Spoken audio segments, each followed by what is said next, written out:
Hello everyone, Shinto Bean here, back with some more Warhammer combat cards, and in this video I'm going to talk about some of what I think are the good and bad changes that have occurred in the game in recent times.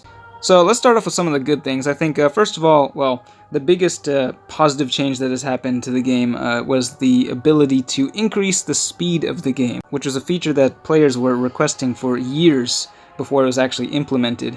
I remember when I first started playing this game, man, it was super slow. I can't really imagine playing entire matches at that speed anymore. So of course that's a big quality of life change. The other big positive change has been to the game's balance. I know for a long time we had some warlords that were really struggling, just had terrible special rules, like the Corpse Lord and Magos Dominus.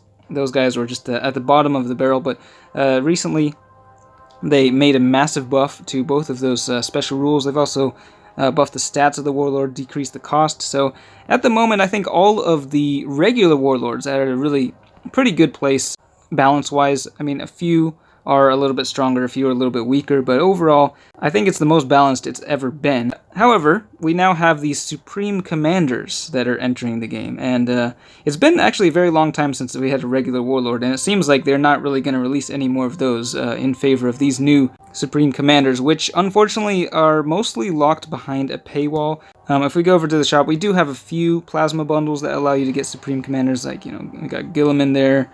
And then if you scroll down, we got the Silent King, Belisarius Call. Call is, I think, the strongest one of the bunch. Really good even at level 1. So that one's definitely worth getting. And a lot of these Supreme Commanders, they don't really affect the meta that much in ranked mode, I think, because they are just so expensive. They don't really function as well in 200-point game modes. However, when it comes to 400-point game modes, the Supreme Commanders really dominate there.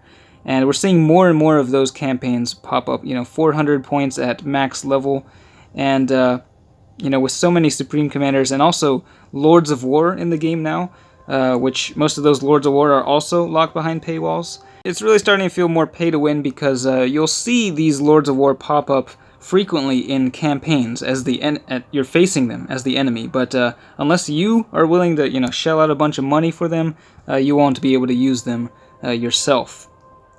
So that's not really a trend I'm too happy about. They've also been just releasing lots of new cards recently, like multiple new cards a week. However, pretty much all of them require you to spend money. You've got like this Mauler Fiend here. It's not an amazing card, certainly not necessary. Very cool looking card, I will say. But yeah, having to shell out that much money for that thing.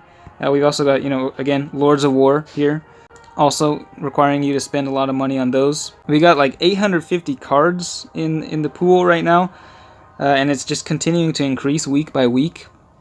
This is something that people were concerned about in the first year of the game. The card pool getting too big to be able to get the cards you want and to be able to upgrade the cards you want. And that's a really kind of major issue here, and I think it's going to be a big problem that they need to address because at the moment, I'm starting to lose motivation in these campaigns. I know they've reworked the scoring system a few times. The current system they have now with unlimited attempts, but a maximum number of wins achievable.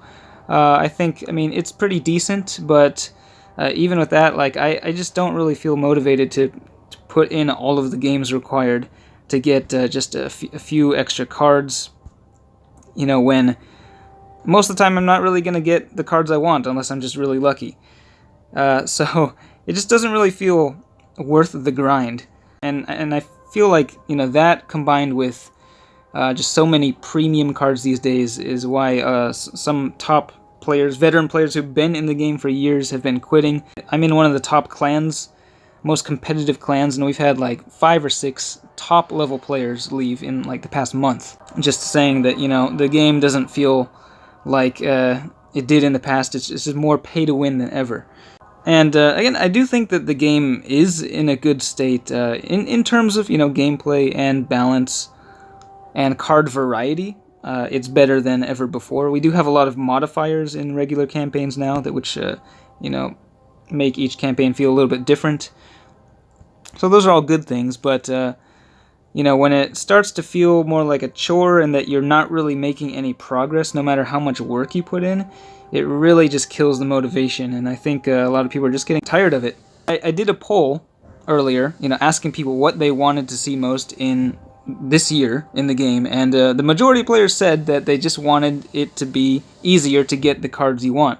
If we look in the card shop, I mean, there are tons of bundles now. This is something that has happened relatively recently as well. Like, there used to not be this many like options in the shop, but now we're just being like bombarded by all these different bundles. Some of them are cheaper, so that's kind of good, but again, these cards are really not that useful, so not a very attractive bundle there. I mean, we've just got so many ways to spend money in the game, but I mean, if you're just free-to-play player, you're really gonna struggle to get the cards you want, I think. And the game has gone through sort of like issues over time. Like, I remember there was a time when there was a massive shortage of coins. Like, nobody was getting enough coins to upgrade their cards. Now, with the Battle Pass, if you actually make it through to the end and start doing those the Imperial Treasury, you can actually get a huge amount of coins. So coins aren't an issue now. It's more just a problem of being able to get the cards you want. Especially like legendaries, which are extremely rare. There's no way to purchase them in the card shop, which I do use the card shop quite a bit to upgrade, lower level cards I have. Like, for example, this one. Pretty new card to my collection, but yeah, I can get a bunch of copies of the common cards, which is nice. But, epics and legendaries are still very hard to upgrade. So, one thing I did forget to mention in regards to balance was also they worked on balancing the traits as well, which was good to see. So things like regeneration and poison used to be a lot worse, but now everything feels fairly well balanced in terms of card traits. Overall, gameplay, balance, and variety are good, but progression and having access to the cards you want, especially like new warlords and stuff, is not in such a great state at the moment. Those are kind of the key issues that I've seen in the game in recent times. But let me know what you think about the current state of the game. But that's it for this one. Thanks for watching, and I will see you next time.